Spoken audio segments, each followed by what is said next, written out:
but also focus on trade, because these members have vowed to protect the world trade system centered around the WTO. And also, of course, security is a definitely very important part, as the SCO region is facing multiple challenges like terrorism, drug trafficking, and international organized crimes, and also cyber crimes. So there are expected to come out a lot of decisions to address these concerns. And also people-to-people exchanges are also an important part, as the SCO will discuss ways to further promote regional integration, as they have vowed to speak in a unified voice in major international issues. So these areas, I think, the reporters are going to focus on in their reports.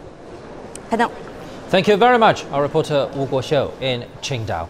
At the same time, ambassadors and diplomats from SCO member states share with us their thoughts on how the SCO benefits the region and their expectations for the summit. Now let's hear out what they have to say. The SCO has lost nothing in terms of its effectiveness or efficiency. The gains, however, are quite evident. SCO member states, and we made it quite clearly on a number of occasions, a number of documents, do not accept protectionism or trade barriers in any form whatsoever. We take consistent efforts aimed at removing all existing and preventing the emergence of possible new protectionist barriers. Саммит в Qingdao будет уникальным в том плане, что... I think this summit is an unprecedented one because it's the first time for all 8 SCO member states to gather together to discuss important issues. The SCO covers more than 40% of the entire world's population and about 20% of the global GDP. The SCO has become a very important organization in the region, a more influential bloc, and is playing a more important role in the world. Main areas of SCO's work is in the area of security, in the area of counterterrorism, in the area of economic development and economic growth, and in the area of cultural harmony and cultural exchange. So India and China have worked together very closely over the past 1 year in all these areas. We are looking forward to a much closer cooperation between India and other member countries of the SCO. For more insights, let's talk to Mr. Teng Jianqun and Mr. Lawrence Broom.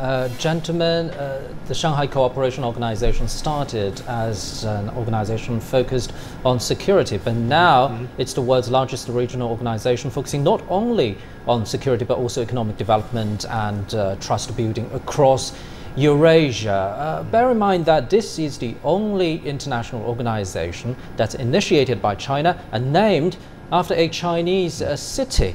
What does this tell about the involvement of Chinese diplomacy in the past 17 years, Mr.? Yeah, I think that China's diplomacy is clear that we would like to have more good environment for the development of China and also the countries concerned. From the very beginning, I'm sure our leaders from President Jiang Zemin and Hu Jintao and now Xi Jinping, they all contributed greatly to such a development. I think from my own perspective, this is another G8. And with the developing countries, as we discussed, the G7 is now having their summit in Canada, and that's about industrialized and developed economies. They could not reach a consensus in various aspects. For example, in politics, in trade, in economic cooperation. But if we look at the Shanghai Cooperation Organization, I think there is a strong driving force for the political cooperation, economic cooperation, and security cooperation. So this is a very vigorous, very important platform for countries concerned, or the member state observers and dialogue partners to think about the future, to think about the cooperation, to think about the roadmap to go ahead. So I think this is very important, and China's diplomacy is to give such a driving force to maintain the momentum in this regard, and to have more exchanges in politics, in economy, and in security. What's your take, Mr. Ram? Look at the context in which the Shanghai Cooperative Group was established in 2001. It was nearly a decade after the collapse of the Soviet Union. The 4 Central Asian states had emerged in that collapse. There had been 10 years of market fundamentalism, shock therapy, IMF, Washington Consensus, applied economics, which was not working. And suddenly, Shanghai, at that point in time, was the icon of China's own reforms, of a combination of fusion of market and planning, of sequenced economics built on, the development of smart infrastructure. And Shanghai was the icon at that point, at that moment. And so convening these states together and saying, look, there's another way of going about this. You're not going to have economic development simply by having fundamentalism of the market and hoping that the market will solve its own problems. It's just not going to happen. You have to have the infrastructure. You have to apply the infrastructure. You have to build up economic belts around it, and it has to be done in a sequence.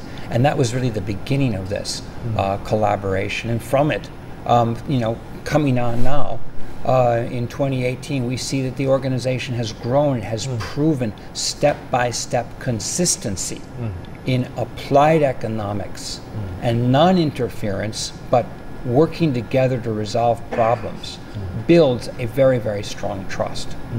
Now, we've had historically in the region other attempts at cooperation, going back to the Bandung Conference in the 50s. You had the Asian African movement, you had the non-aligned movement, but these were movements that were driven by political agendas. It's the third world against the West, it's non-aligned. This is a much different approach. It's built on fundamentals of economics, careful sequencing, infrastructure, alleviation of poverty, and now the new priority being the environment and environmental security, which affects food security, water security, and of course health security. And so it's built on new pillars that are very, very, very pragmatic and which are proving consistently their outcomes. Talking about economic development, 17 years has passed, and now it's from the Bund in Shanghai to the Bay in Qingdao. And talking about China's own economic development, let's take Russian President Vladimir Putin's visit to China this time. The itinerary, for example, he arrived in Beijing, and then he took a high-speed train to Tianjin municipality, which is also a major industrial base in North China. Then he went to Qingdao to attend the SCO Summit. What do you think? What do you make of the choice of these visit stops? Well, this is of course showcasing the coastal cities, the smart infrastructure, the opportunities that will arise as that smart infrastructure develops through Central Asia, through Russia, and all the way to Eastern Europe and Europe. And what's also happened is in the West, particularly from the United States, this demonization of Russia, this Russophobia, which is really built on decades of Rocky movies and very archaic sort of Cold War thinking, has brought Russia into even closer collaboration with China. And of course, Russia was once the wheat basket of Europe. It has huge agricultural resources as well as its mineral and its energy resources. It also has huge water resources, which nobody talks about. Those water resources are critical now as the Asia and Central Asia are water deficient. And so there's all the opportunity for great collaboration across this region, reviving again the Silk Road. This is a Silk Road consensus, and the role of Russia, Central Asia with China. Again, this will continue to grow on the basis of smart green and blue infrastructure, and that's what this tour de force of showing, bringing Putin to the coastal cities and riding on high-speed rails is all about. It's a demonstration of where that can go. That can go from east to west. Right, and now we're seeing live footage from Qingdao. That's the venue for the summit. So, Mr. Teng, we've talked about China's development and its and the China experience. How's that conducive to the building up of the SCO's influence regionally and maybe globally in the near future? Now, this year is the 40th anniversary of our open up and reform, and China's fast development just set up a good example for other countries. How can they, go ahead ahead in their own domestic economy and politics. And I think the Open Up and Reform just started a very new agenda for the Chinese people, for the history. In maybe 100 years ago, China suffered a lot, and today, China, after the development, I'm sure China would like to share its experience, to share its achievements with other countries. So China has been a driving force for the world economy, and of course is a very important player in maintaining the peace and the stability in the world, in Asia Pacific region.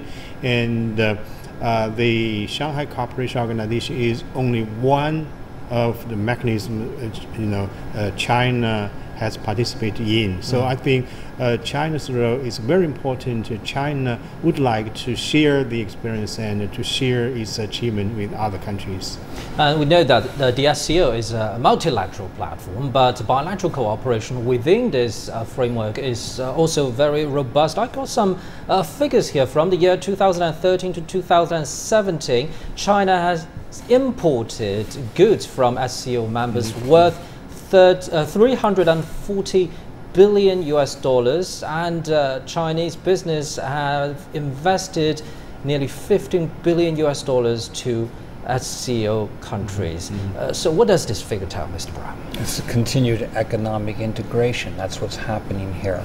And what you're going to see with this sort of new Silk Road consensus is really an emergence of a collaborative region which will almost be both interdependent and independent from the traditional global trading regime, particularly as we see advancement in finance, in currency exchange, in cross-border currency swaps, in the use of the yuan currency or even regional baskets of currency as a means of clearing payment. That's already happening.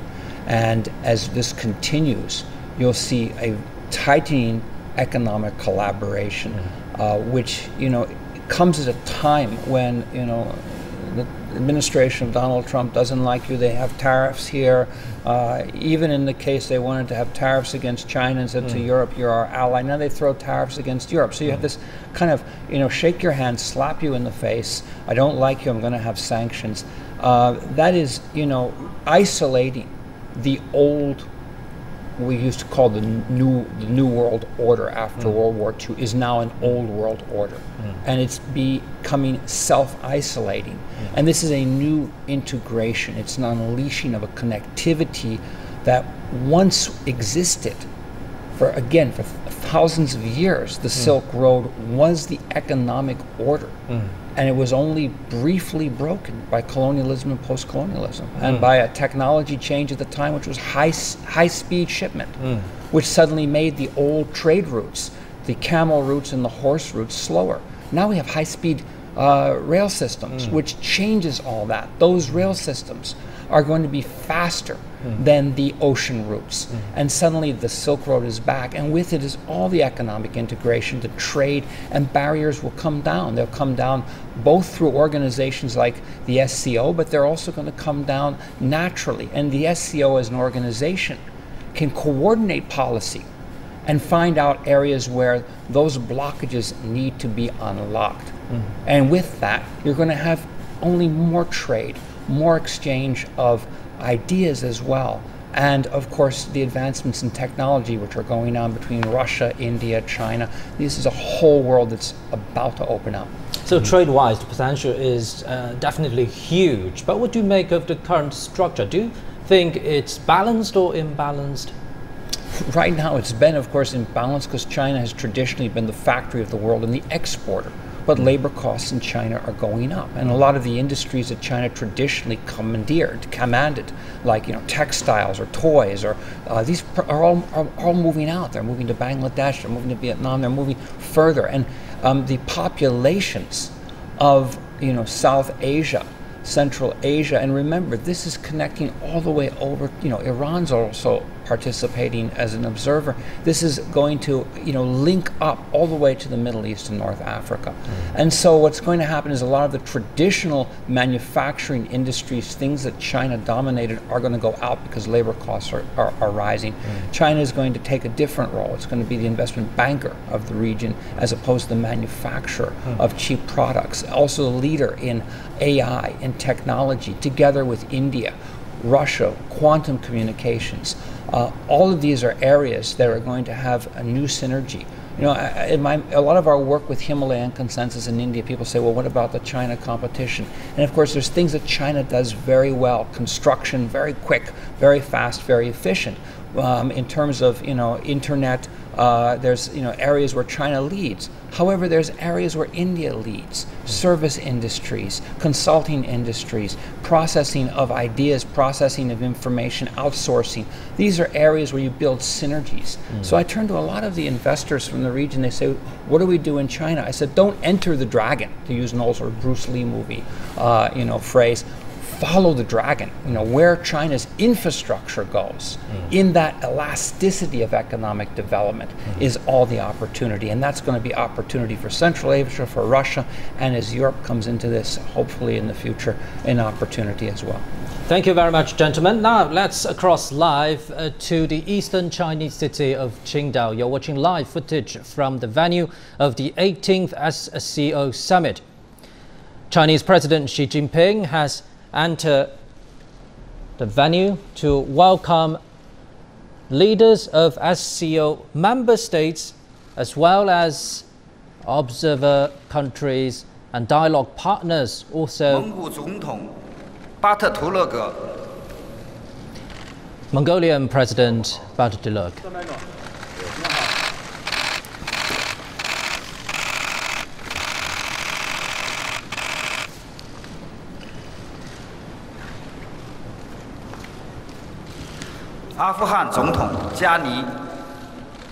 Afghan President Ashraf Ghani, Afghanistan, received observer status at the 2012 SCO Summit in Beijing.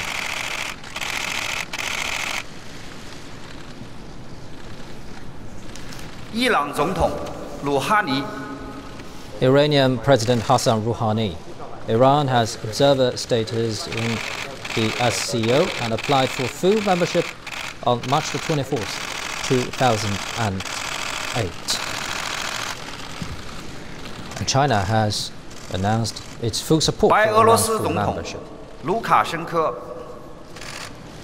President of Belarus, Mr. Lukashenko.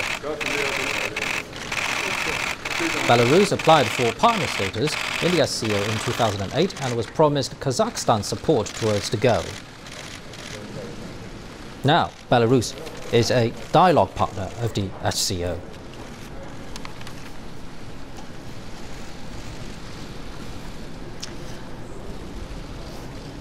Now, leaders of the SCO full member countries, observer countries, and dialogue partners are going to take a group photo. This is happening at the Qingdao Convention Center, the venue of the 18th SCO Summit.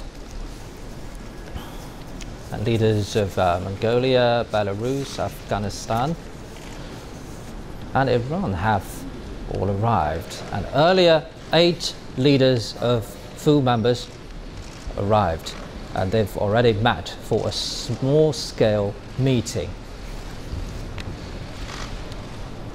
Now, leaders of SCO members are taking a group photo together. China holds the rotating presidency of the SCO this year.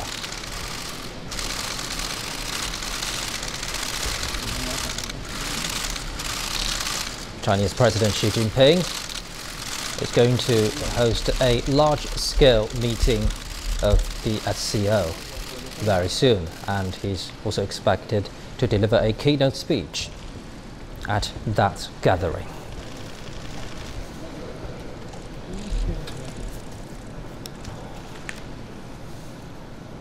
You're watching live footage from Qingdao.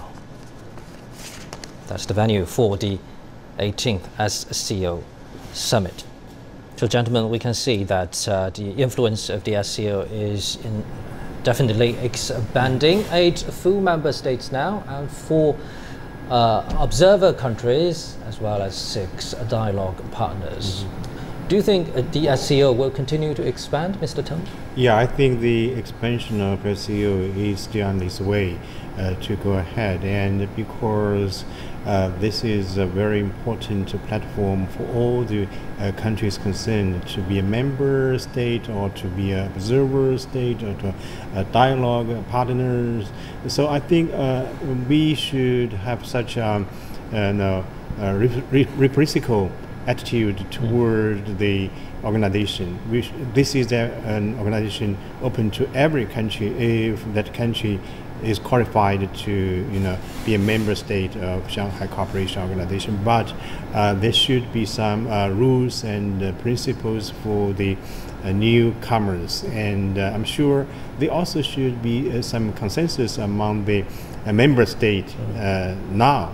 And I heard some story that there had been debate among countries, among the member state, whether there should be an enlargement of the organization. Some said we should be very careful because of different development and different cultures and different histories. So they should have some foundation or rules for the enlargement. But holding up high of consensus and bridging differences, that's exactly the point of the mechanism, right? And now let's cross live to the eastern Chinese city of Qingdao.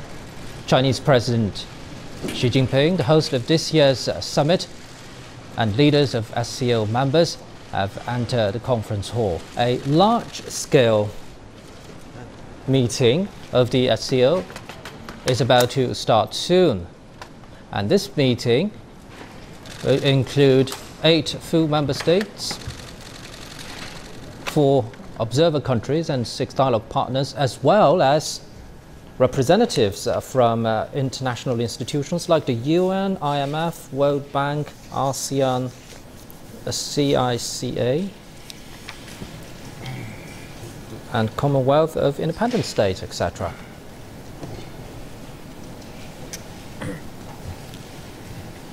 You're watching live footage from the eastern Chinese city of Qingdao. A large-scale meeting of SCO members is about to start. And earlier in the morning, on Sunday, a small-scale meeting among 8 full members of the SCO took place.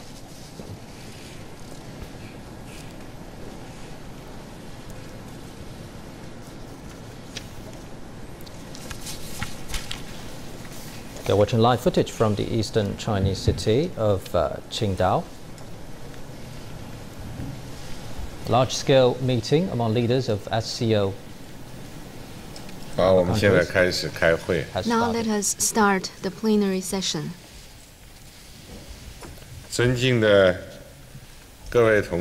Distinguished colleagues, in this lovely season of June, I am delighted to welcome all of you to the picturesque city of Qingdao for the 18th meeting of the Council of Heads of Member States of the Shanghai Cooperation Organization. Over 2,500 years ago, Confucius, the great Chinese philosopher, had this to say: "What a joy to have friends coming from afar." It is therefore of special significance that I host my distinguished guests in Shandong, the home province of Confucius, for a summit that will chart the future course of the SCO. During its one-year presidency of the SCO, China has worked actively to fulfill its responsibilities and hosted over 200 events for political and security and economic cooperation, on people-to-people exchange, and for building up the external relations and institutions of the SCO. These have led to new important progress of the SCO on all fronts of its agenda. They are attributable to the strong support and close cooperation from all parties represented here. The Chinese side expresses our sincere gratitude to you all. The Qingdao Summit is the SCO's first summit since its enlargement last year. It is an important occasion to review the past and usher in the future. Let us welcome Mr. Narendra Modi, Prime Minister of India, and Mr. Mamnoon Hussain, President of Pakistan, who are joining us for the first time as heads of SCO member states. I believe with joint efforts, the Qingdao Summit will be a full success. According to the agenda, the heads of member states and heads of SCO permanent bodies will speak first. And then we shall hear the remarks from the heads of observer states and Deputy Secretary General of the United Nations. Lastly, the leaders of the member states shall attend the documents signing ceremony and jointly meet the press.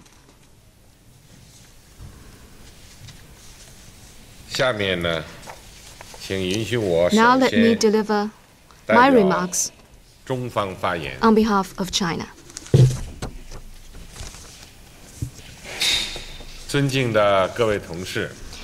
Dear colleagues, in 5 days, the SCO will celebrate its 17th birthday. It is an occasion for us to review our organization's remarkable journey and important achievements. Over the past 17 years, guided by the SCO Charter and the Treaty on Long-Term Good Neighborliness, Friendship and Cooperation between the member states of the SCO, we have forged a constructive partnership featuring non-alliance, non-confrontation, and not targeting any third party. In doing so, we have achieved a major breakthrough in the theories and practices of international relations, created a new model for regional cooperation, and made new contribution to peace and development in our region. Today, the SCO stands as a comprehensive regional cooperation organization that covers the largest area and population in the world. Its members account for about 20% of the global economy and 40% of its population. The SCO has 4 observer states and 6 dialogue partners, as well as extensive cooperation linkages with the United Nations and other international and regional organizations. With its ever-rising international influence, the SCO has become an important force for promoting global peace and development and upholding international justice and fairness. The SCO enjoys strong vitality and momentum of cooperation. This, in the final analysis, is attributed to the Shanghai spirit, a creative vision initiated and followed through by the SCO that champions mutual trust, mutual benefit, equality consultation, respect for diversity of civilizations, and pursuit of common development. The Shanghai spirit, transcending outdated concepts such as clash of civilizations, Cold War, and zero-sum mentality, has opened a new page in the history of international relations and gained increasing endorsement of the international community. Dear colleagues, Mencius, another ancient Chinese philosopher, observed, when Confucius looks down from the peak of Dongshan Mountain, the local kingdom of Lu comes into view. When he looks down from the peak of Mount Tai, the whole land comes into view. As the world is undergoing major development, transformation, and adjustment, we must stand high, look far, and keep pace with the underlying trend of the world and our times, to push for more progress of human civilization. While hegemony and power politics still persist in this world, the growing call for a more just and equitable international order must be heeded. Greater democracy in international relations has become an unstoppable trend of the times. While traditional and non-traditional security threats keep emerging, the force for peace will prevail.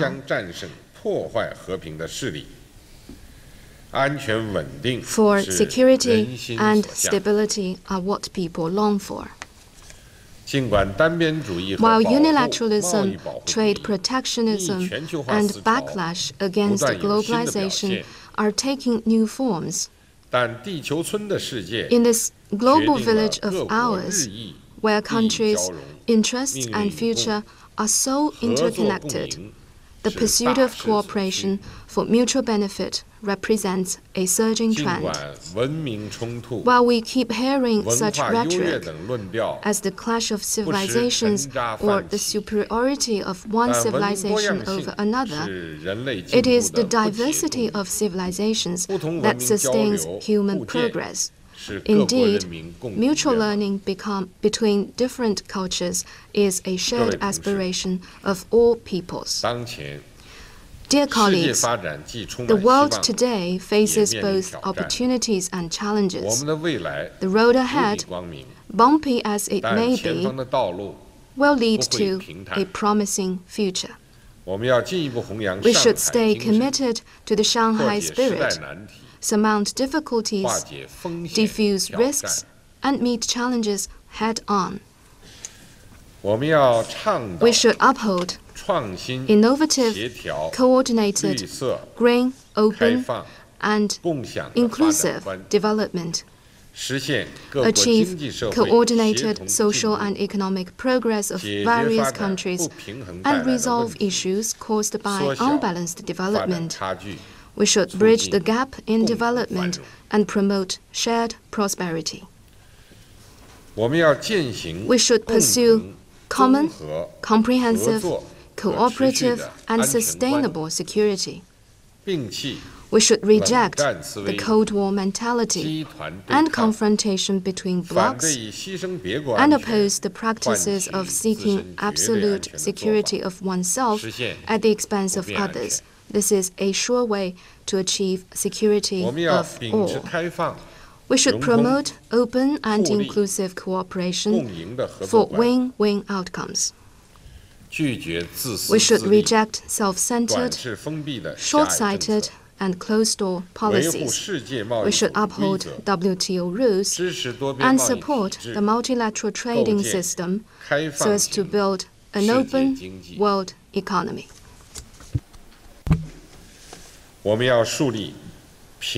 We should champion equality, mutual learning, dialogue, and inclusiveness between cultures.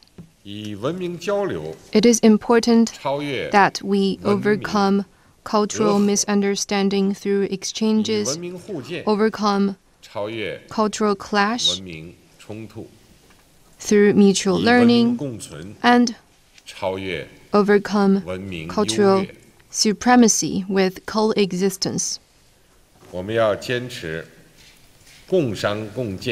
We should embrace extensive consultation, joint contribution, and shared benefits in global governance. We should reform and improve the global governance system and work with all other countries to build a community with a shared future for mankind. Dear colleagues, The Shanghai spirit is our shared asset, and the SCO is our shared home.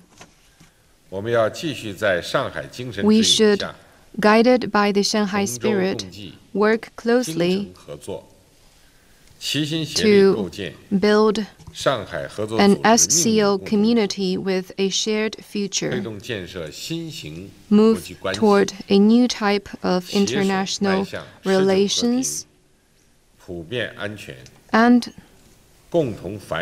build an open, inclusive, clean, and beautiful world that enjoys lasting peace, universal security, and common prosperity. To this end, I would like to propose the following. First, we need to build up strength of unity and mutual trust.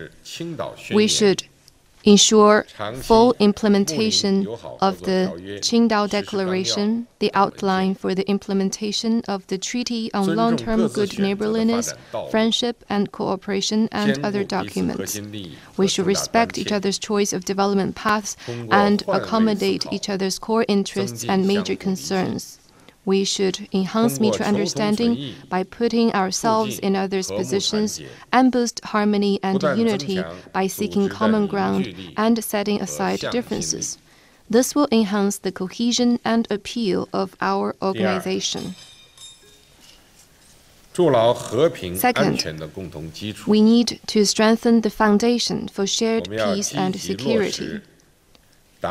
We need to actively implement the 2019 to 2021 Program of Cooperation for combating terrorism, separatism, and extremism, continue to conduct the peace mission and other joint counterterrorism exercises, and enhance cooperation on defense security, law enforcement security, and information security. We need to give full play to the role of the SCO Afghanistan Contact Group to facilitate peace and reconstruction in Afghanistan. In the next 3 years, through China National Institute for SCO International Exchange and Judicial Cooperation and other platforms, China offers to train 2,000 law enforcement officers for all parties to enhance law enforcement capacity building. Third,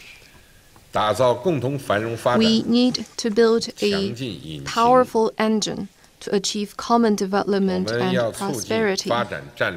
We should increase complementarity of our respective development strategies, and under the principle of delivering shared benefits through extensive consultation and joint contribution, continue to advance the Belt and Road development, accelerate regional trade facilitation, and step up the implementation of the Agreement on International Road Transport Facilitation and other cooperation documents. China will welcome all parties to the first China International Import Expo to be held in Shanghai in November this year. The Chinese government supports the opening of a demonstration area in Qingdao for China SCO local economic and trade cooperation, and will set up a committee of legal services for SCO member states to provide legal support for business cooperation. In this connection, I hereby announce that China will, within the framework of the SCO Interbank Consortium, set up an RMB 30 billion equivalent special lending facility. Fourth, we need to forge closer ties through cultural and people-to-people exchanges.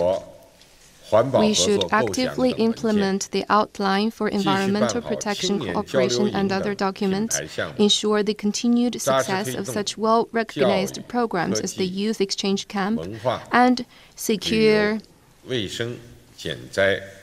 solid progress in cooperation in education, science and technology, culture, tourism, health, disaster relief, and media.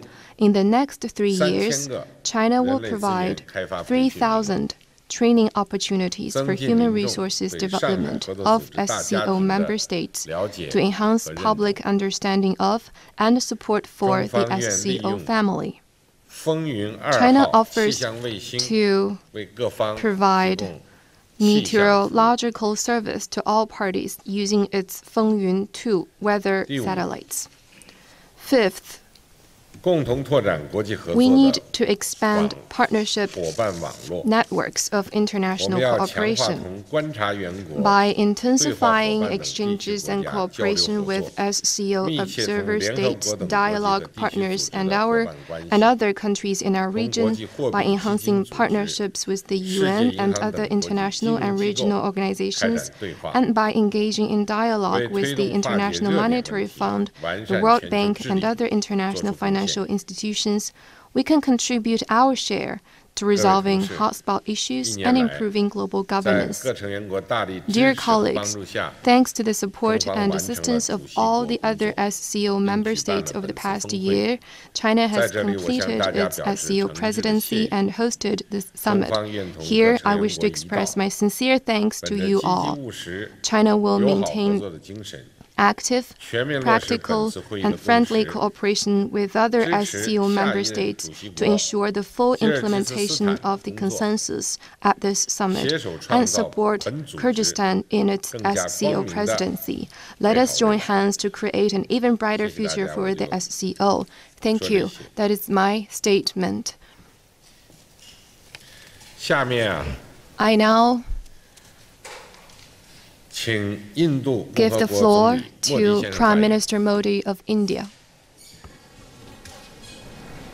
Chinese President Xi Jinping has just delivered a keynote speech at the 18th SCO Summit in Qingdao. Now speaking is Indian Prime Minister Narendra Modi. President of the People's Republic of China and the chair of this session, His Excellency Mr. Xi Jinping, Excellencies, friends, ladies and gentlemen.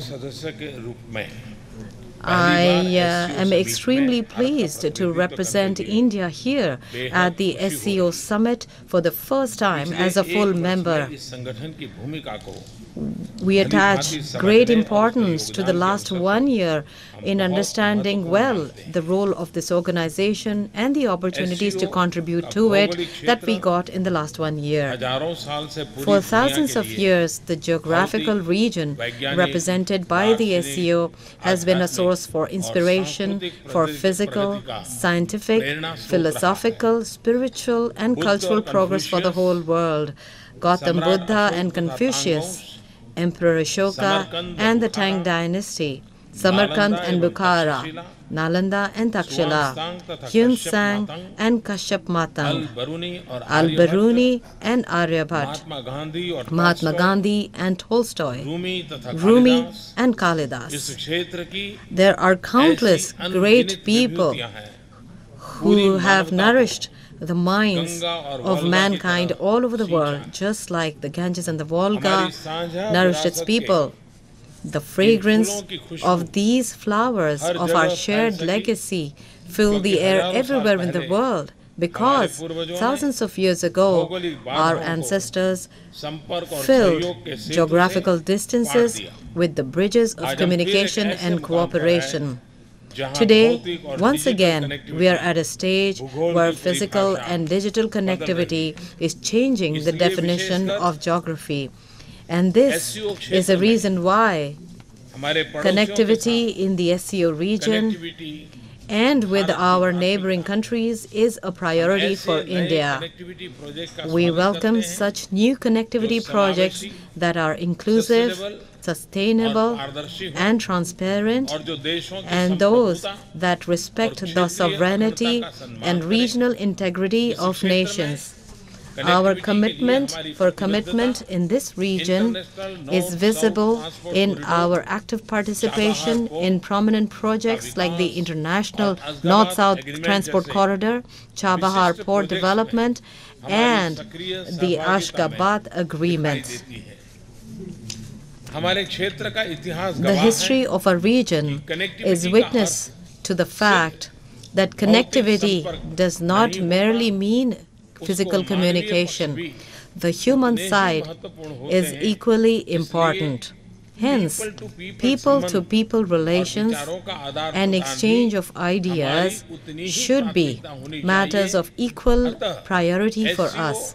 That is why we welcome initiatives such as SCO, Our Common Home, and Days of Open Doors. I appreciate the efforts towards the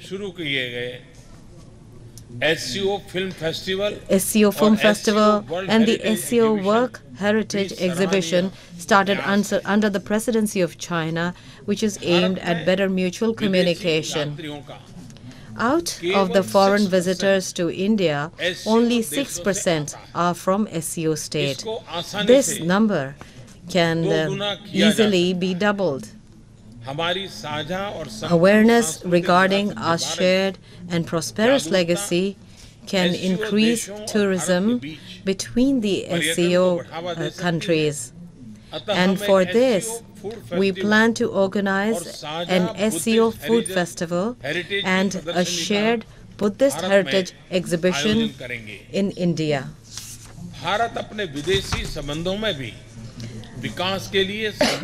That is why India has always given priority to cooperation for development in its relations with other countries. We have always given special focus to skill development, capacity building, and human resource development. Thus, we'll be very happy to cooperate with other SCO countries, especially those in Central Asia, either at the bilateral level or within the SCO framework, in different areas such as organic farming, dairy and animal husbandry, soil testing, water conservation, agricultural education, and agro-processing. Pharmaceuticals could be another area of cooperation so that other countries can benefit from India's capabilities in providing good, effective and affordable medicines and medical facilities, medical and wellness tourism, information technology, finance and management, space applications such as resource mapping, building nanosatellites and launching them through the Indian space vehicle.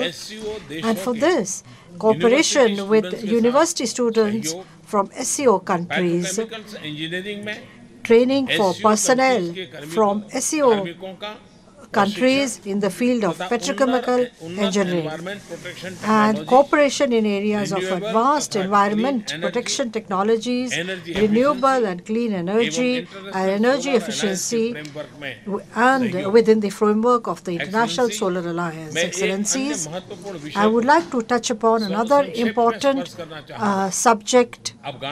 The situation in Afghanistan is the unfortunate example of terrorism and extremism in our common region. I hope that all parties will respect the sentiment with which President Ghani has once again taken the courageous step for peace. It is our common responsibility to ensure that the causes that had threatened Afghanistan's unity, integrity, sovereignty, diversity and democracy in the past will not be repeated.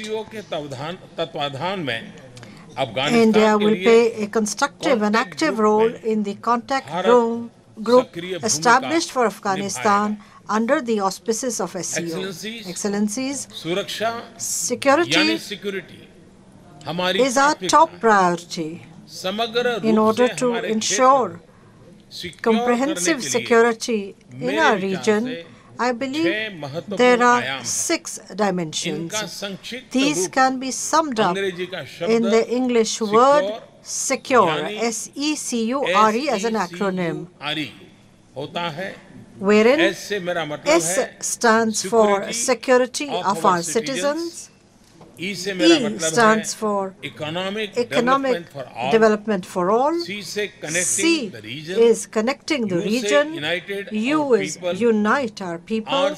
R stands for respect for sovereignty and integrity. E stands for environment protection. I believe that it is only through meaningful cooperation in this direction that SCO will become a safe and connected organization. Excellencies, I wish to congratulate Kyrgyzstan for assuming the chairmanship of the SCO in the coming year. And I would also like to assure it that we will continue to provide our full support. This is our 18th summit. I would like to request you that the 25th SCO Summit, when we will be celebrating the silver jubilee of our organization, that we should, for this purpose, we should already set ourselves some goals and for the 25th summit, we should have achieved those goals. We can perhaps set up a small committee which can prepare a roadmap, and within a time-bound framework, we should be able to successfully achieve the goals that we set ourselves for the 25th summit. I would like to thank our host, President Xi, once again for the successful organization and for his warm welcome and hospitality. Excellencies, my best wishes for the sacred month of Ramadan and the upcoming festival of Eid. In this connection, I wish for peace, prosperity, and goodwill in our region. Thank you. Thank you very much, Prime Minister Modi. Since India joined the SCO, it has been fully involved in relevant cooperation mechanisms, and it has been reaching out to member states for cooperation, bringing fresh opportunities for the organization. We highly commend India's contribution and efforts. Next, I will invite President Nazarbayev of Kazakhstan to take the floor.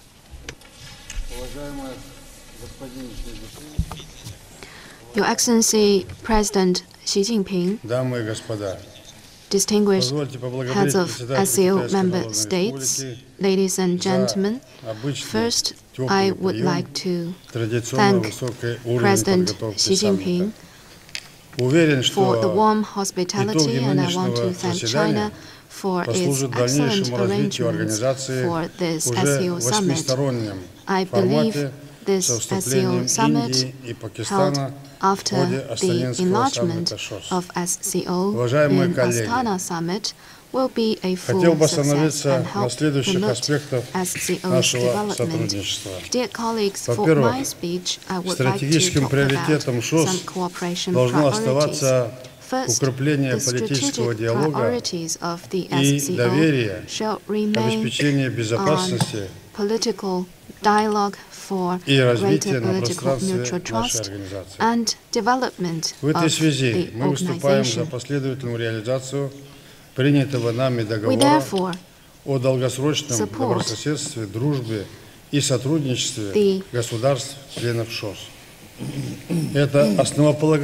action plan to implement the long-term good neighborliness, friendship and cooperation of SCO members. This is a fundamental document crucial for other development priorities in our organization. The action plan for 2018 to 2022 that we will sign for today will serve as a roadmap for our cooperation going forward.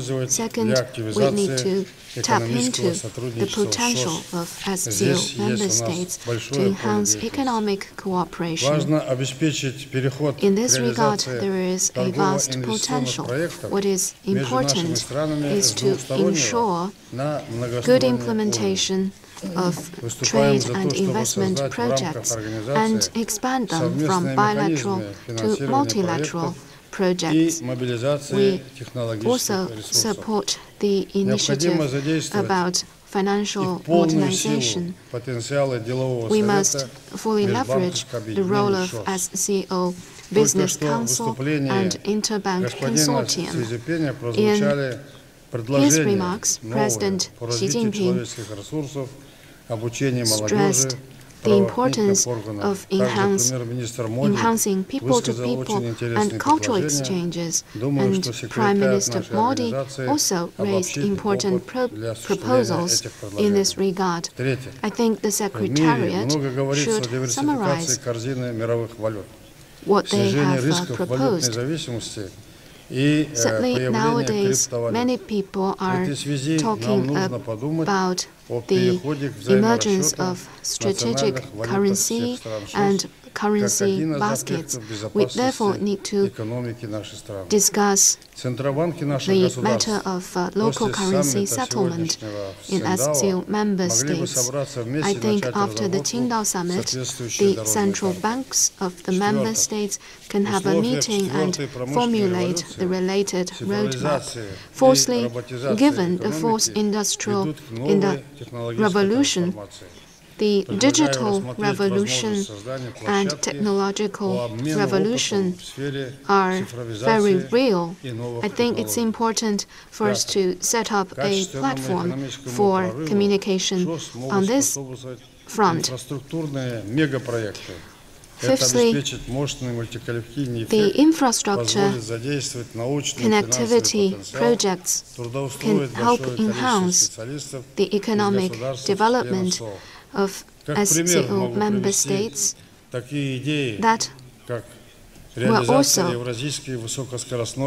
help promote job creation. For instance, in Beijing, Astana, Moscow, Berlin, high-speed railway is a typical example of such cooperation. Such cooperation is very important for us.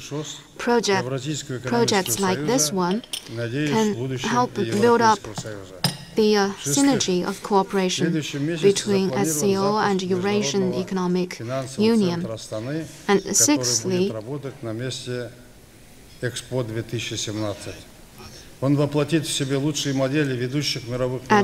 the 2017, we launched Astana International Financial Center. This center is already operational. The center will add new impetus to Kazakhstan's economic development and also help promote economic development of SCO member states. I therefore invite the business communities, the industrial sectors to make full use of this Astana International Financial Center. Seventhly, our people-to-people and scientific and technology cooperation is thriving. Last year in Beijing, at the Belt and Road Forum for Economic Cooperation, I proposed a suggestion for such cooperation. Now, over 30 scientific institutions have signed this document. Kazakhstan has also been enhancing harmonious coexistence of various religions and is contributing our part to inter-civilizational dialogue. We attach great importance to a related high-level conference to be held in this October in Astana. Its theme is about to enhance religious harmony and peaceful coexistence. Dear colleagues, our position concerning international and regional hotspot issues remain unchanged. Kazakhstan is committed to peace, stability, and development of Afghanistan. Over the years, we've been providing financial support to Afghanistan. We also hosted the related peace process. And we will stay following the situation in Syria. We have launched the Astana peace process on the Syrian issue. It has proved that we have played an important part on this regard. Kazakhstan advocates for peaceful means to realize complete denuclearization on the Korean Peninsula. Kazakhstan always supports the JCPOA and has contributed our part to its signing. We will stay committed to the implementation of this JCPOA. Distinguished colleagues, Kazakhstan is firmly committed to the principles of the SCO Charter, and we are making every effort to help enhance political mutual trust and good neighborliness between SCO member states. Over the years, the Shanghai spirit has been an important driving force for SCO cooperation. China has done a good job in serving as the rotating president of the SCO. Let me take this opportunity to wish Kyrgyzstan, the upcoming rotating president, every success. Thank you. Thank you, President Nazarbayev, for your remarks. Kazakhstan was one of the founding members of the SCO. It has made important contribution to the development of the organization. This Qingdao Summit is important because it's the first one after the SCO admitted India and Pakistan.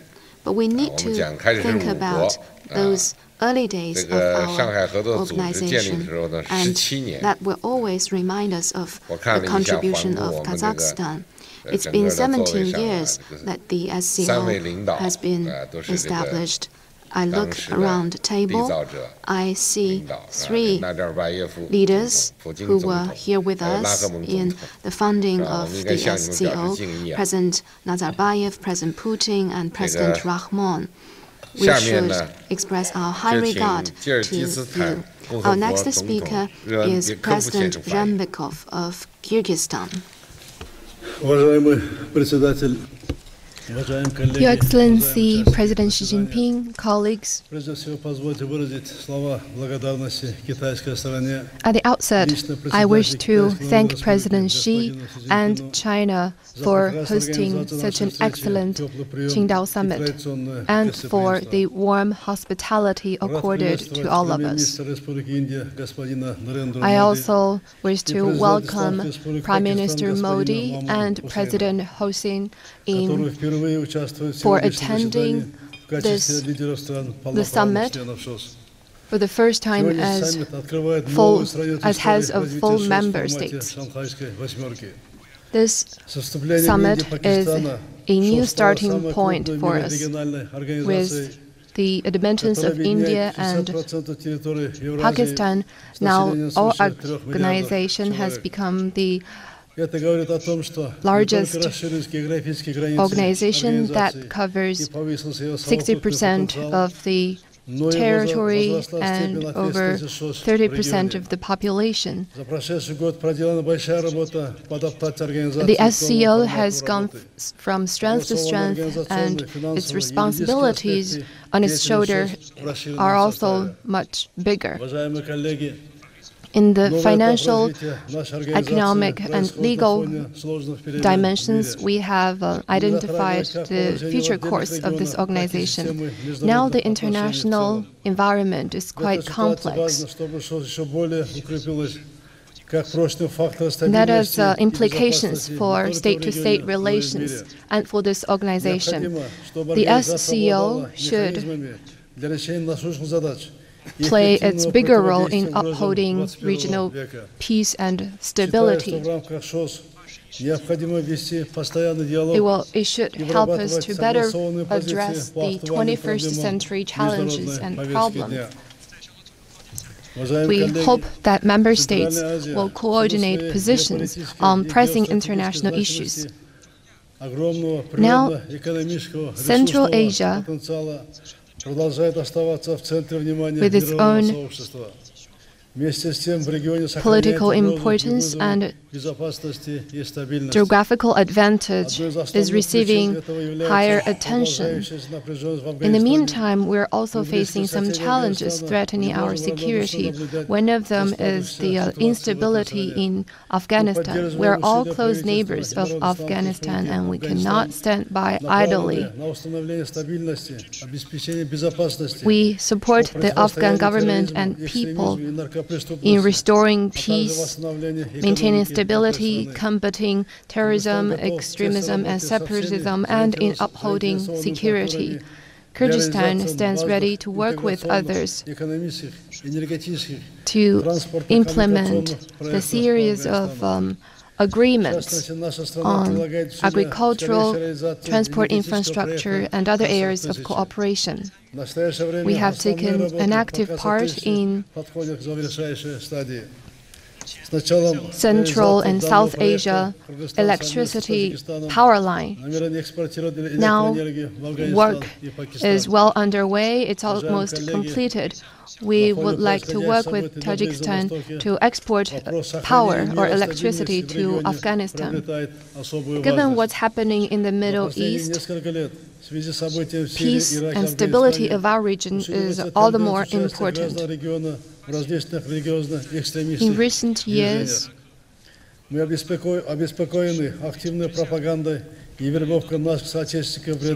the crises in Syria, Iraq, and the instability in Afghanistan, some terrorists are returning to this region and are resurfacing. We should never allow them to come back to Central Asia. So it's important that we take concrete steps within the SCO framework to prevent their return. In this regard, Kyrgyzstan welcomes the 2019 to 2021 program of cooperation on combating terrorism, separatism, and extremism. Dear colleagues, a peaceful solution is the only way out of the Syrian crisis. We stand by the UN's role, important role in facilitating peace in this regard. Dear colleagues, for the SCO to grow further, we need to have greater business cooperation among the member states. That's one of the priorities of our cooperation. In economic infrastructure and other areas of business cooperation, we need to work even harder. We may study the setting up of a special agricultural technology park using the state-of-the-art deep processing technologies. Kyrgyzstan believes that we should set up a financing cooperation mechanism, including a development bank and development fund of the SCO. We may also discuss the possibility of having the headquarters of the SCO bank in Kyrgyzstan. We should seek greater synergy between the Belt and Road Initiative and the Eurasian Economic Union.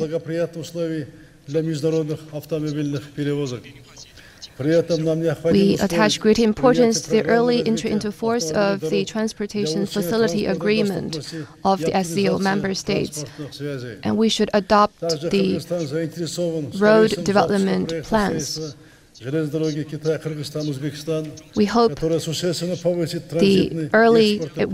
the early construction of China, Kyrgyzstan, and Uzbekistan road connection that will greatly facilitate road transport among our countries. We also need to boost subnational cooperation and support the first SCO Local Leaders Forum in Russia this year. In ICT, it's also important that we share experience and learn from each other and promote the most advanced technologies.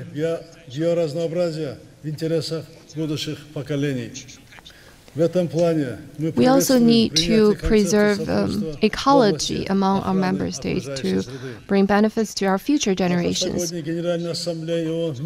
welcome the environmental protection concept in this connection. At our last meeting, the Kyrgyzstan hosted a high-level meeting on the spent fuel of uranium and relevant minerals. We hope at the UN meetings such cooperation will be advanced and relevant resolutions will be adopted. Dear colleagues, people-to-people and cultural cooperation is crucial for boosting mutual understanding among our peoples. So it's important that we deepen exchanges among our youth and host events that can be participated by the general public.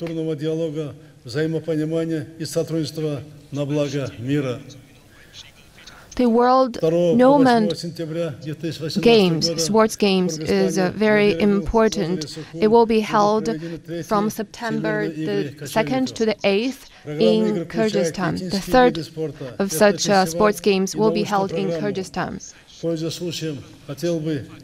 There will be related folk culture exhibition and research projects. I would invite you to send delegations to that interesting sports games. Dear colleagues, Kyrgyzstan applauds China's efforts as the chair of the SCO.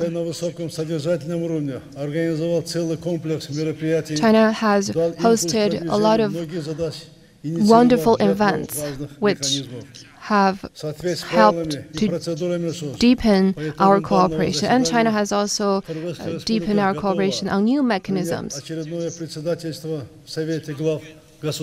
Kyrgyzstan, after this summit, will take over the chairmanship for 2018 to 2019, and we will do whatever we can to contribute to the organization's growth.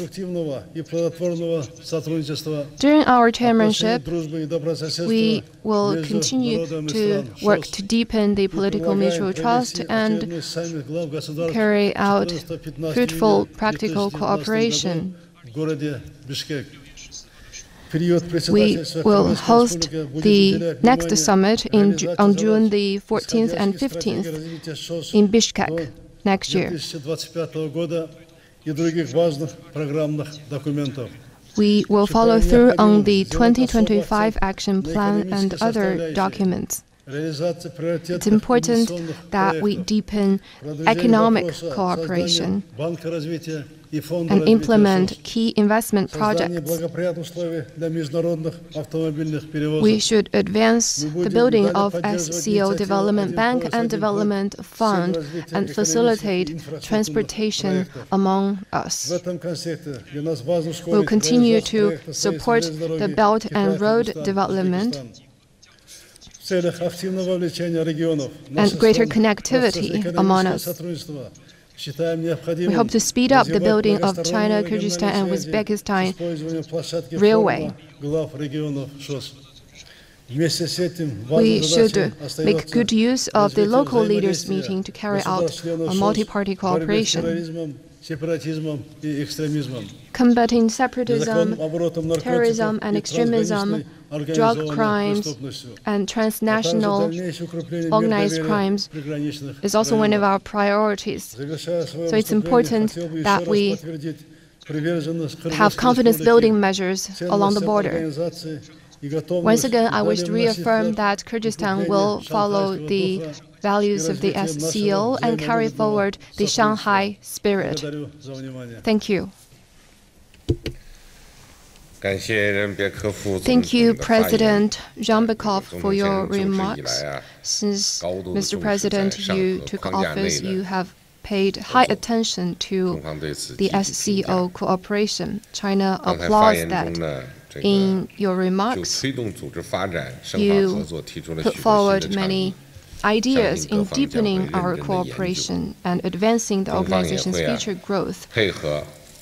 We can further study them, and China will give firm support for the 19th SCO Summit.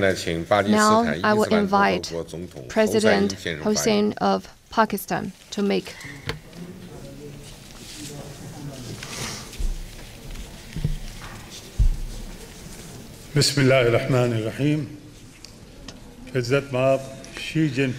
Excellency Mr. Xi Jinping, President of the People's Republic of China, Honorable Heads of State of SCO member and observer states, Excellencies, ladies and gentlemen. The lands along the ancient Silk Route have a unique blend of politics, economy, society, and culture.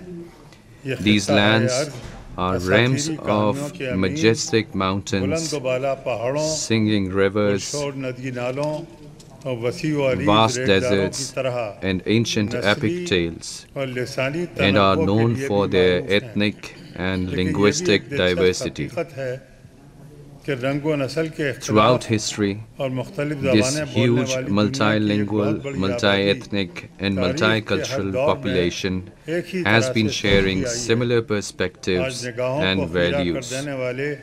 Today, the amazing blue coast of Qingdao stands witness to the renewed heights of common ideals and action displayed by those countries. This unique gathering of a community believing in the Shanghai spirit allows its participants to freely share their ideas with each other. Ladies and gentlemen,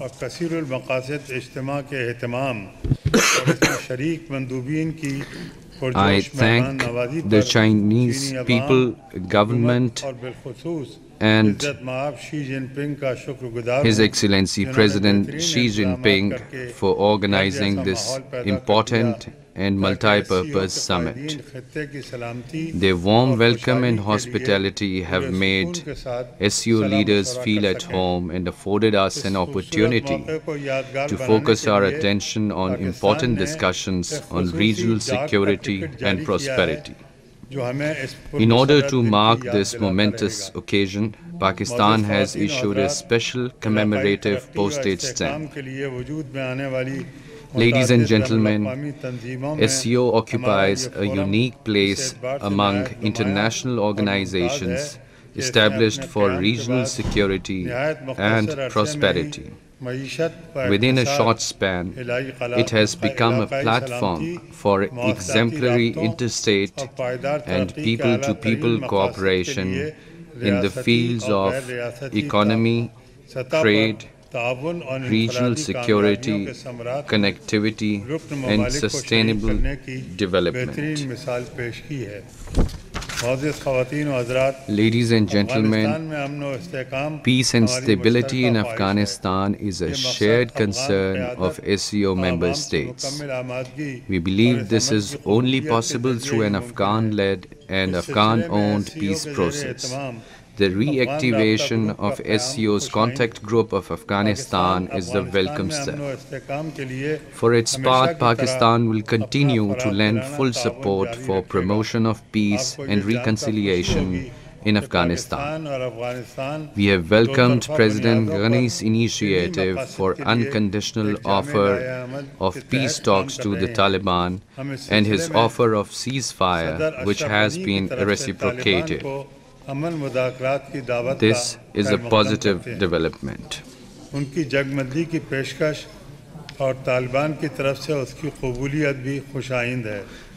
I am pleased to inform that Pakistan has embarked on a bilateral action plan for peace, security and stability with Afghanistan. We hope that these efforts will bear fruit and contribute to peace.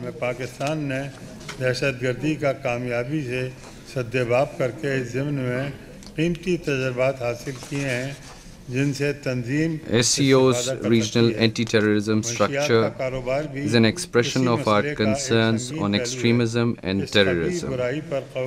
We appreciate the progress of this forum towards its stated goals.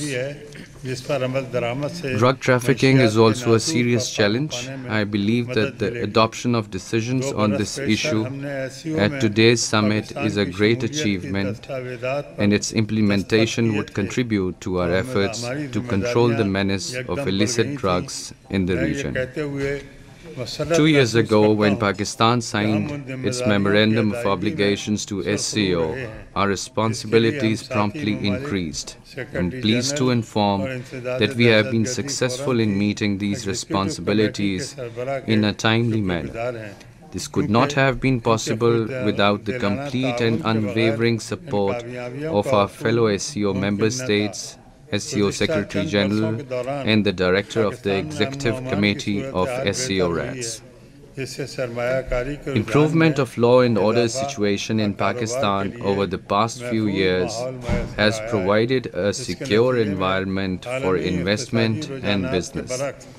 Contrary to the global economic trends, Pakistan's economy has achieved great economic successes, resulting in reduced inflation and with growth in all sectors, including energy production. GDP growth rate in this year has been the highest in the past decade. International financial institutions have noted this positive performance. Similarly, our agriculture and services sectors have shown robust growth. Pakistan has been ranked first in the region and fifth at the global level as a destination for private investment in infrastructure development.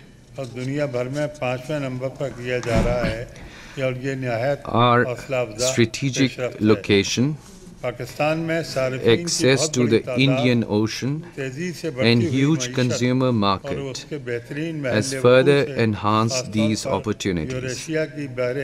Our success has been bolstered by the China-Pakistan Economic Corridor and participation in Central Asian regional connectivity projects like TAPI and CASA 1000.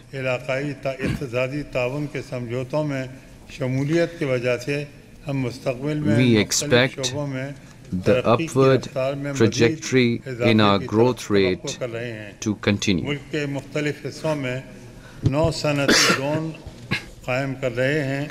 In order to take full advantage of these opportunities, the government is developing industrial zones in different areas of Pakistan to enhance industrial productivity and provide economic stability. In the past few years, democratic institutions and values have strengthened in Pakistan. These days, the nation is engaged in electoral process. We hope that completion of this process will further enhance political and economic stability, which will have a positive impact on the region.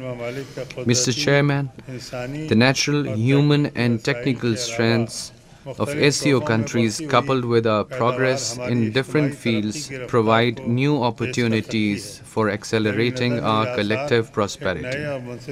The clear vision and cooperation of SCO leaders can usher in a new and just international economic system. I am confident that these objectives can be achieved through SCO initiatives on investment promotion, trade and customs facilitation, e-commerce, small and medium enterprises, rail and road connectivity, and tourism development. Once materialized, these initiatives will help in economic growth of the region and raise the living standards of our people. To realize these dreams, we would have to clearly define our priorities and establish specific timelines. Mr. Chairman, as an active member of SCO, Pakistan proposes the following 5 priorities for the development and prosperity of our region. First, trust building is pivotal to achieving lasting peace and stability in the region. This will also help generate economic activity and enhance regional trade. Second, developmental projects should not be viewed through a myopic geopolitical angle.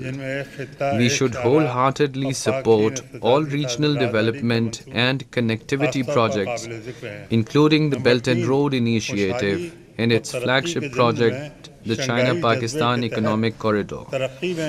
Number 3, by resolutely following the guiding principles of Shanghai spirit of shared development and prosperity, we can alleviate poverty, support weaker economies of the region, and combat terrorism and extremism. SCO, Development Bank and Fund can contribute to this endeavor. SCO Business Council would help promote business-to-business contacts in various sectors. Similarly, we should explore the possibility of introducing an SCO visa regime for businessmen. Finally, we should initiate special programs for skill development of youth and take concrete steps in promoting meaningful people-to-people contacts, especially among the youth. Mr. Chairman, we remain confident that we, the nations of SCO family, historically known for our valor, intelligence and prudence, will stand shoulder to shoulder against contemporary global challenges. As a member of this family, Pakistan will continue to play its role for regional peace and prosperity. May God protect us all.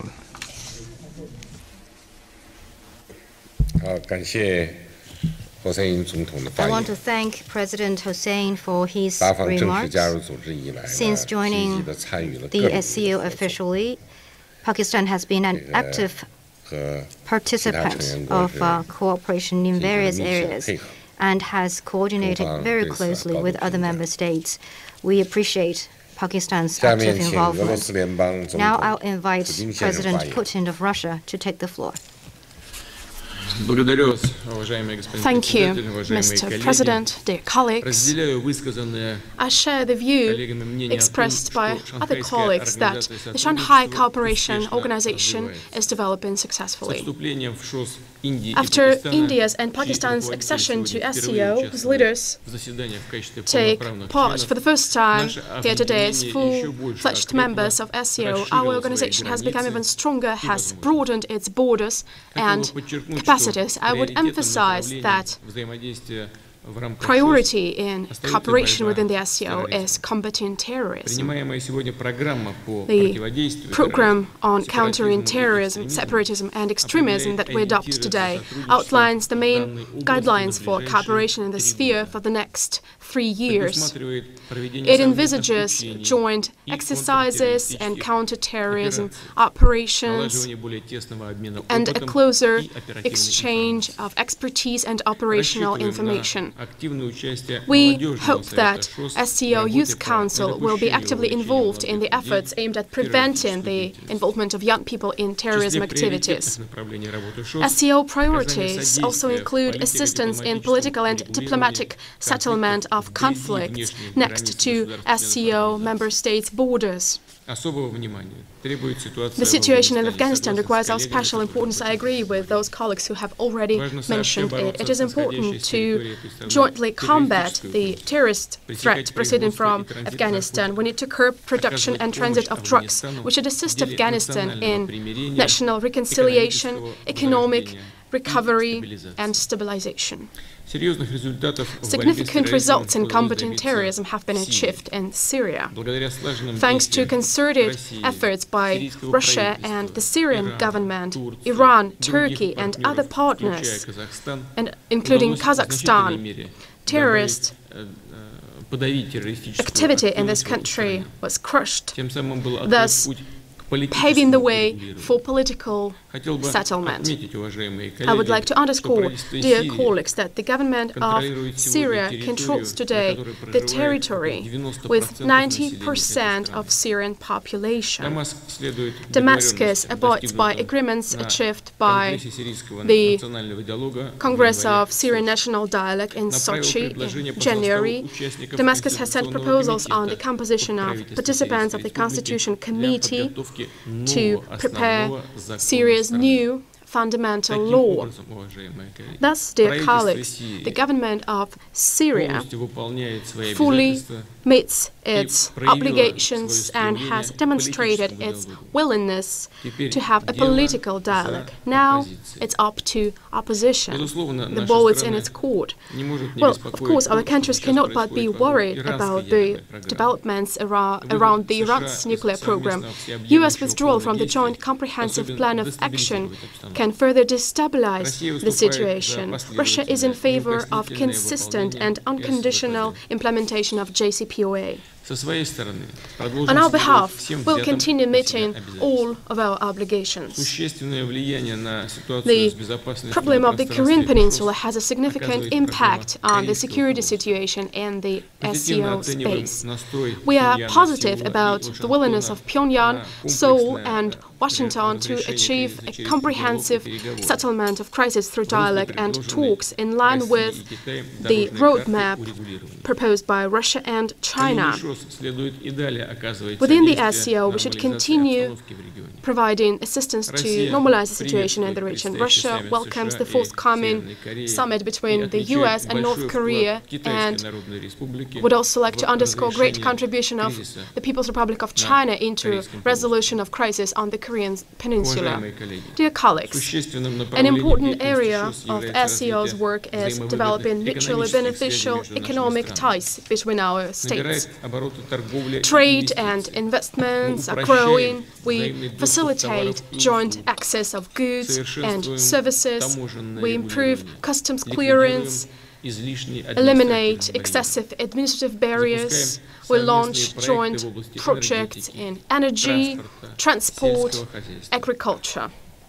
Efforts are taken to harmonize integration initiatives of our countries. Agreement on cooperation between the Eurasian Economic Union and China was signed in Astana in May. It is important to take other steps aimed at boosting coordination when implementing trade, investment, and infrastructure projects through the Eurasian Economic Union and Chinese initiative One Belt, One Road. Russia and China are also preparing draft agreement on Eurasian Economic Partnership, which will definitely be open for all SCO member states. Taking advantage of this opportunity, I would like to invite the representatives of your countries to participate in the first meeting of heads of regions of SCO member states and in the Forum of Small Business of SCO and BRICS member states that are to take place in the Russian Federation. Dear colleagues, the term of SCO Secretary General and Director of the Executive Committee of ROTS is coming to an end. I would like to express gratitude to our colleagues for their efficient work, and I would also like to wish success to their successors. To conclude, I would like to once again thank Mr. President, Mr. Xi Jinping, and all of our Chinese friends for warm and cordial hospitality, and congratulate China on successful presidency in the Shanghai Cooperation Organization. Today, Kyrgyzstan is taking over the presidency. Our Kyrgyz friends can count on our full cooperation. Thank you.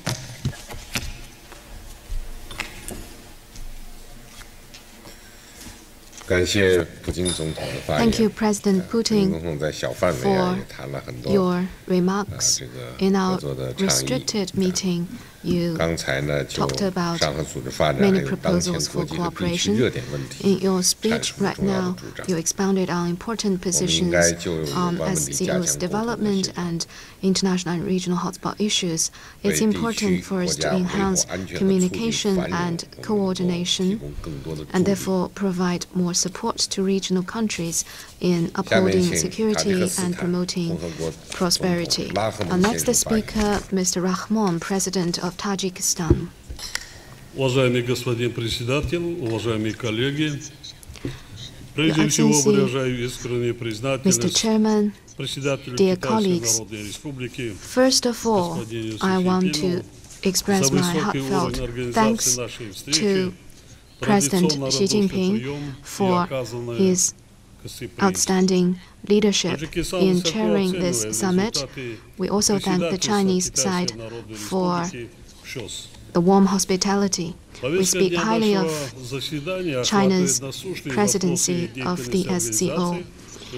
This summit agenda covers all the important topics of the SCO. We support the adoption of the related documents. We also welcome India and Pakistan, who are attending this summit as full SCO members. Dear colleagues, we must work steadily to uphold regional security and strengthen economic cooperation and enhance connectivity. As we meet here today,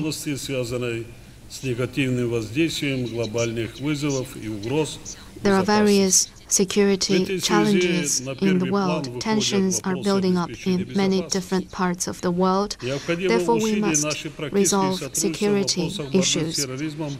Parties concerned should strengthen practical cooperation to fight against terrorism and extremism, drug trafficking, extremist thoughts, and cyber crimes and cross-border crimes. Countries must enhance security and law enforcement coordination. We should also enhance cooperation under the framework of the regional anti-terrorism structure. Force alone cannot defeat terrorism. We must also pay attention to the root causes such as poverty and unemployment. We also need to work together to fight against drug trafficking. This has become one of the main financing channels for terrorism and extremism. Closer cooperation in this regard meets the trend of the times. Therefore, we would like to suggest establishment of a separate agency to deal with drug-related issues. We also need to formulate related document for cooperation in this regard. Regional peace and security is closely connected with the situation in Afghanistan.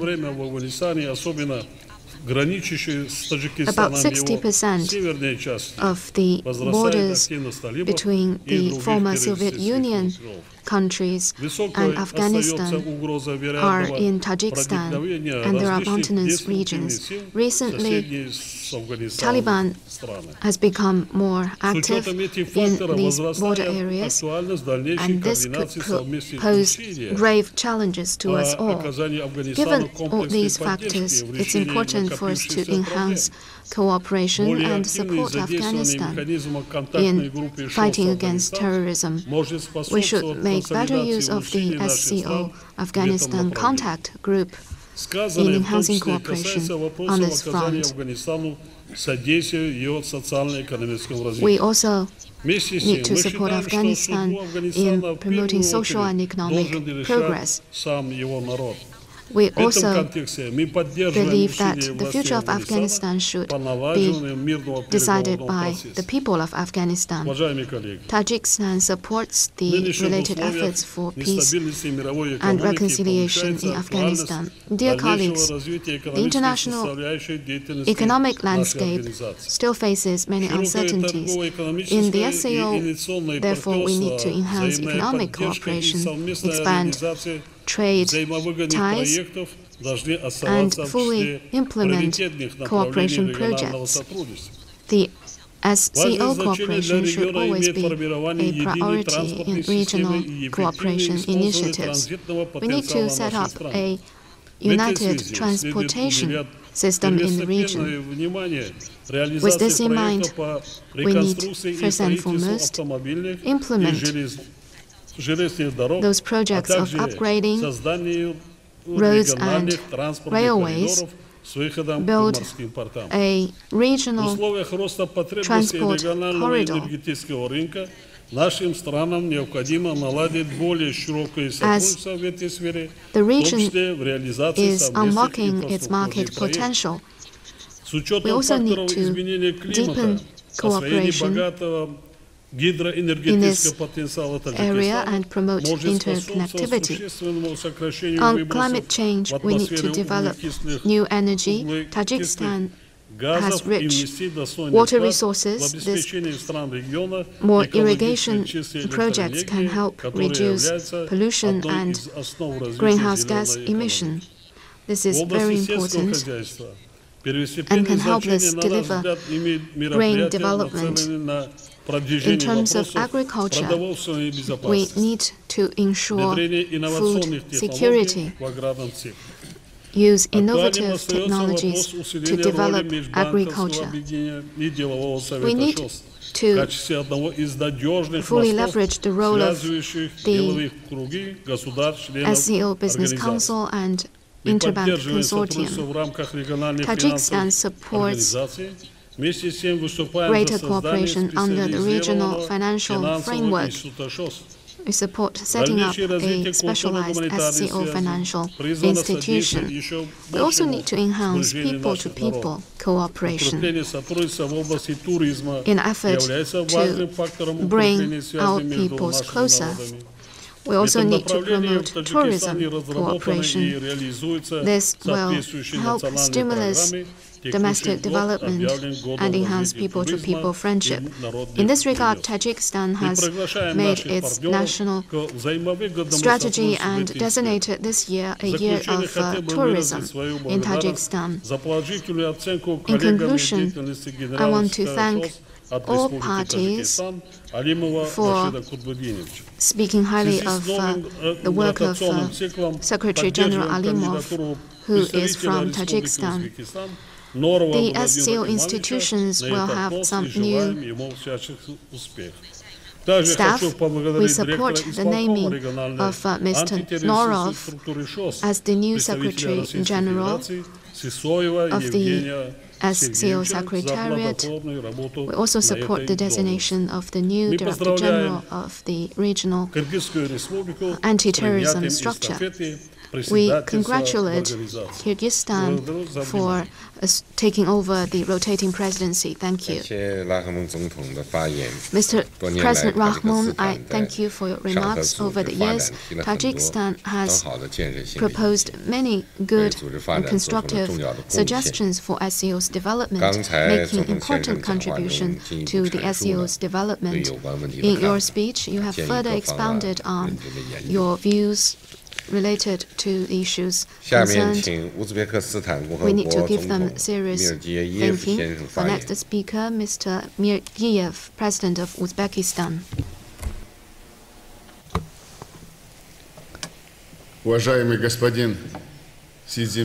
Your Excellency, President Xi Jinping, distinguished heads of state and government, colleagues, on behalf of Uzbekistan, I wish to express sincere appreciation to President Xi for the warm hospitality and thoughtful arrangements. During China's chairmanship of the SCO, it has successfully hosted a lot of events and delivered fruitful outcomes. One of the most important outcomes is the 2018 to 2022 Treaty on Long-Term Good Neighborliness, Friendship and Cooperation to be adopted later today. This summit in the beautiful city of Qingdao is the first meeting of the leaders of 8 countries. This will be forever remembered in history, and we know the number 8 symbolizes prosperity and success in China.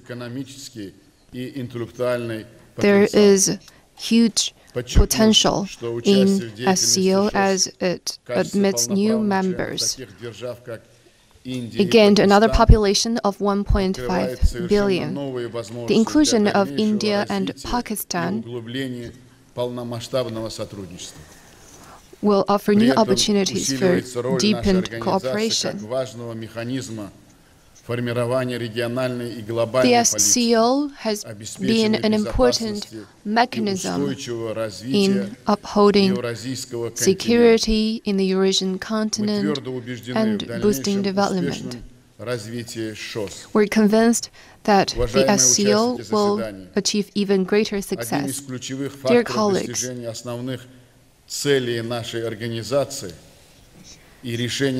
prosperity and stability in Central Asia is crucial for this organization's fulfillment of its mission and tasks. We're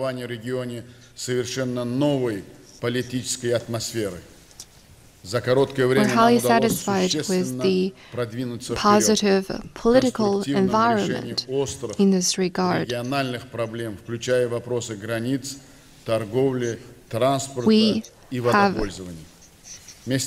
made substantive progress on resolving border, trade, water resources, and other issues.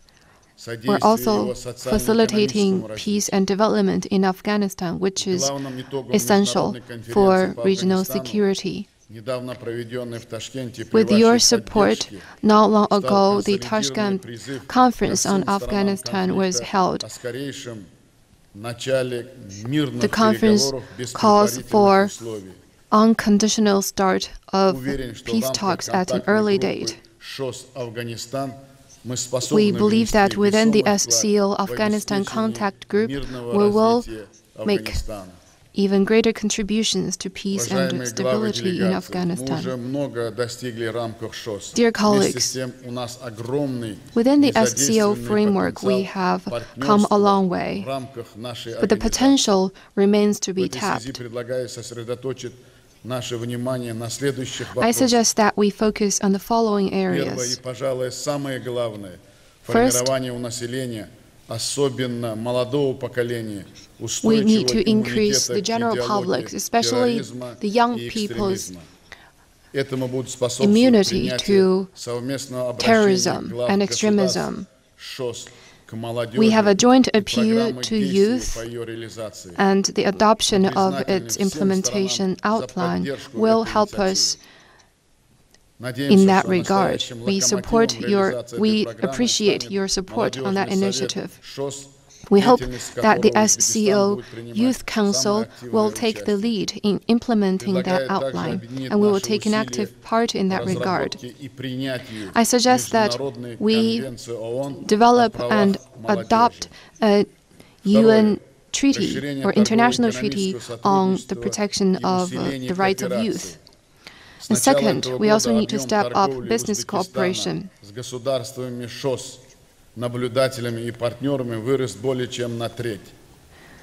Our trade with the other members, observer states, and dialogue partners grew by 1/3, or about 30%. We need to further facilitate trade and investment, and we support public-private partnership and establish an agricultural consortium. Third, we should make good use of and fully tap the transport potential in this region. Under the Belt and Road Initiative, it's important that we implement the transportation projects. We need the shortest route to the largest market in the world. Uzbekistan supports the building of Mazari Sharif and Jerat Railway. Uzbekistan is willing to host the Transport Authorities Leaders Meeting in this connection. We may also study the setting up of an SCO, International Transport and Logistics Union. Fourth, we need to work together to implement the programs of innovation. We should make good use of high technologies, digital economy, renewable energy, and modern medicine. We suggest that each year we hold an ICT and Innovation Development Forum with the participation of governments and the business community. Fifth,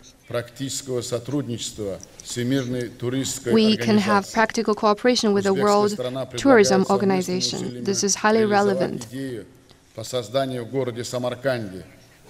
We suggest that setting up in Samarkand a Silk Road Tourism University, where the high-caliber talent in this field can teach and students can study tourism there.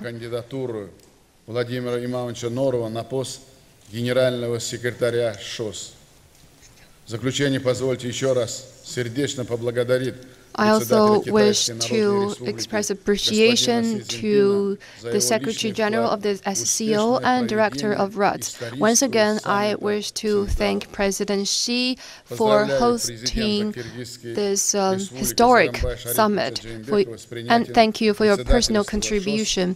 I also wish to congratulate Kyrgyzstan in taking over the chairmanship, and I wish your country great success in this glorious mission. Thank you. That was the large-scale meeting of SCO member states at the organization's 18th summit in the eastern Chinese coastal city of Qingdao. Chinese President Xi Jinping is the host of the meeting, and he also delivered a keynote speech. He called the SCO mechanism a major innovation in theory and practice of international relations. That means it's non-alignment, it's not confrontational, and it's not targeting any third party. And President Xi Jinping also elaborated on the values of the SCO in its future development.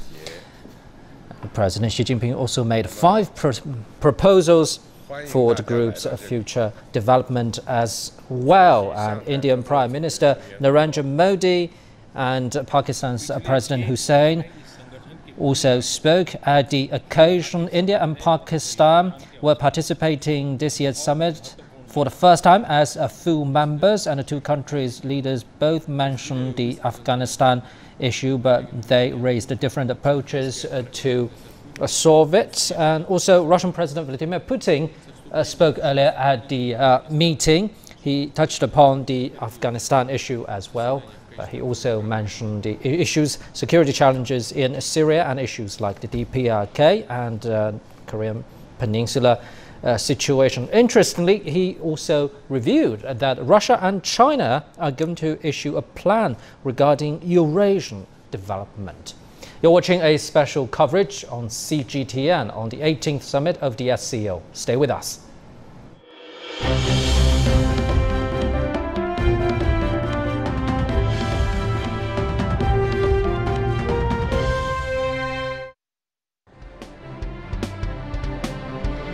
Eight Asian countries with different features and traits, all sharing the same vision of peace, cooperation, and connection. 共同开创地区合作新气象。 Driven by the Shanghai spirit, and with two new members on board, the SCO is ready to embark on a new journey. Watch CGTN for our special coverage of the SCO Summit from Qingdao.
As an important port along Belt and Road route, Qingdao has strengthened its cooperation with SCO member states over the years. In April, China's Ministry of Commerce decided to support the city in building the country's first demonstration zone for China-SCO regional trade and economic cooperation.